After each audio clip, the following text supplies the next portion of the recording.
KK Virat Urology, Maternity and General Medicine Super Speciality Hospital, Civil Hospital Road, Dr. Vidhi, Karimnagar. నమస్కారం. నా పేరు ఐలు వెంకన్న గౌడ్, రాష్ట్ర అధ్యక్షులు గౌడ కలుగిత వృత్తిదారుల సంఘం, రాష్ట్ర కన్వీనరు గౌడ సంఘాల సమన్వయ కమిటీ. గత 4-5 రోజుల నుండి కుక్కడపల్లిలో కల్తీ కల్లు పేరుతోటి చాలా మంది నిరుపేదలు అస్వస్థతకు గురై దాదాపు 7 మరణించడం జరిగింది. ఆ మరణానికి మేము దిగ్భ్రాంతి చెందుతా ఉన్నాం. దాని పట్ల మేము చాలా ఉన్న పరిస్థితుల్లో జరుగుతున్నటువంటి పరిణామాలు ఇవన్నీ కూడా మీడియా పేపర్లలో చూస్తా ఉన్నాం. కల్తీకి కల్లును రకరకాల పదార్థాలు కలిపి కల్తీకి బాధ్యులైనటువంటి వారిని కఠినంగా శిక్షించాలని కూడా మేము ప్రభుత్వాన్ని డిమాండ్ చేస్తాం. కాకపోతే కల్తీకి బాధ్యులైన వారు కూడా 2-3 కాంగ్రెస్ నేతలే ఉన్నట్లు మా దృష్టికి వచ్చింది.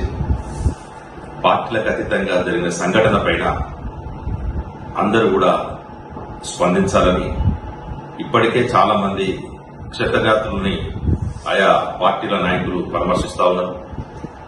మరణించిన వారికి కూడా ప్రతి ఒక్కరికి ₹1 కోటి ఎక్స్గ్రేషియో ఇవ్వాలని ప్రభుత్వాన్ని డిమాండ్ చేస్తాం.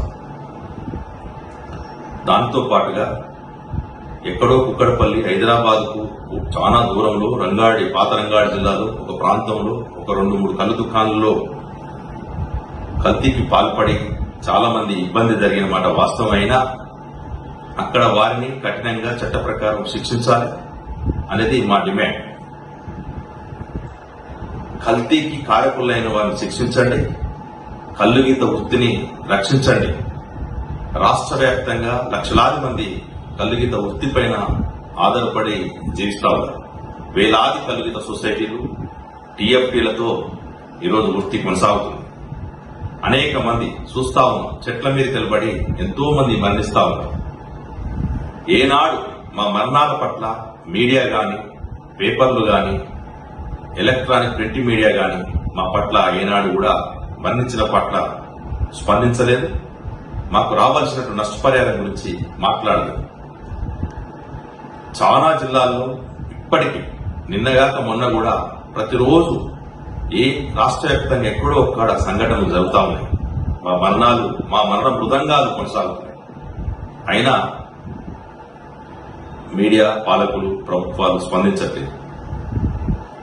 కానీ అక్కడ జరిగిన సంఘటన మొత్తం గౌడులు ఆత్మగౌరవాన్ని దెబ్బతీసే విధంగా రాజకీయంగా, ఆర్థికంగా, సామాజికంగా చురుకైన పాత్ర పోషిస్తున్నటువంటి మా గౌడ సామాజిక వర్గాన్ని అనేక ఇబ్బందులు బాధేసేట్టు కుట్ర చేస్తా ఉన్నారు.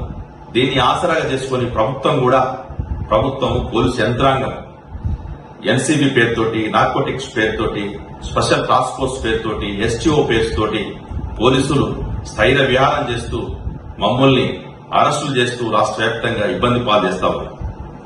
దీన్ని మేము తీవ్రంగా ఖండిస్తా ఉన్నాం. జరిగిన సంఘటనకి బాధ్యులైన వారిని శిక్షించాల్సిన అవసరం ఉంది. వారిని శిక్షించమని మేము గౌడ సంఘాలుగా డిమాండ్ చేస్తాము. అదే పేరుతో నేరం చేయని కల్లు సొసైటీల పట్ల, నేరం చేయని కల్లు దుకాణాల పట్ల, అతి సామాన్య పేద గీత కార్మికులు నడుపుకునేటువంటి కల్లు గీత సొసైటీల పట్ల ప్రభుత్వం అమానుషంగా దాడులు చేయడం అనేది, కల్లు దుకాణాలు మూసివేయడం అనేది మేము తీవ్రంగా వ్యతిరేకిస్తాము, తీవ్రంగా ఖండిస్తాము. తక్షణమే ప్రభుత్వం ఈ చర్యలను ఆపాలి. అందుకే స్వచ్ఛందంగా మేము పిలుపునిస్తాము. చాలా మంది హైదరాబాదే కాదు, రంగారెడ్డి రాష్ట్ర వ్యాప్తంగా కూడా కల్లు దుకాణాలు స్వచ్ఛందంగా వారి మరణాల పట్ల నిరసన ప్రకటిస్తూ సంతాప దినంగా చాలా దుకాణాలు కూడా మేము సామూహికంగానే బంద్ చేసుకోవడం జరిగింది. ఎందుకంటే ఈ సంఘటనని, ఇలాంటి దుర్ఘటన మరొకసారి జరగకుండా ఉండాలని చెప్పేసి మేము అన్ని కల్లుగీత సొసైటీ, కల్లు దుకాణాలకు పిలుపునిచ్చడంతో అందరూ కూడా స్వచ్ఛందంగా బంద్ చేసుకున్నారు. కానీ ఎక్కడ సంబంధం లేని బాధ్యులు గాని నిర్దోషులుగా ఉన్న వారి పట్ల కూడా ఈ పాలకులు పోలీసులు కఠినంగా వ్యవహరించడాన్ని మేము తీవ్రంగా పరిగణిస్తాము. మా పట్ల ఏదో వృత్తికి సంబంధం లేకుండా రాజకీయ కక్షతోటి మా పట్ల ఇలా ప్రభుత్వ యంత్రాంగం రాజ్యం కక్ష సాధించడాన్ని మేము తీవ్రంగా ఖండిస్తా ఉన్నాం. కల్తీకి బాధ్యులైన వారిని కఠినంగా శిక్షించండి, కల్లిగిద్దరు వృత్తిని రక్షించండి అని చెప్పేసి ఈ పేరుతోటి ఏదో వచ్చిన సంఘటనని ఆసరా చేసుకుని లిక్కర్ లాబీకి పాల్పడి లిక్కర్ కంపెనీలంతా కూడా ఆయా మీడియా సంస్థలు కోర్టులో అప్పగించి కలిగిత వృత్తిని కథం చేసి లిక్కర్ పెంచుకునే విధంగా కుట్ర దాగిందేమన్నటువంటి ఒక అనుమానాలు ఉన్నాయి. కాబట్టి వీటన్నిటి పట్ల జాగ్రత్తగా అప్రమత్తంగా గౌడ సమాజం, కలుగిత వృత్తిదారులు, గీత కార్మికులు అందరూ కూడా అప్రమత్తంగా ఉండి ఎప్పటికప్పుడు ఈ పరిణామాల పట్ల పసిగట్టాల్సిన అవసరం ఉందని చెప్పేసి కోరుకుంటూ సెలవు. నమస్కారం.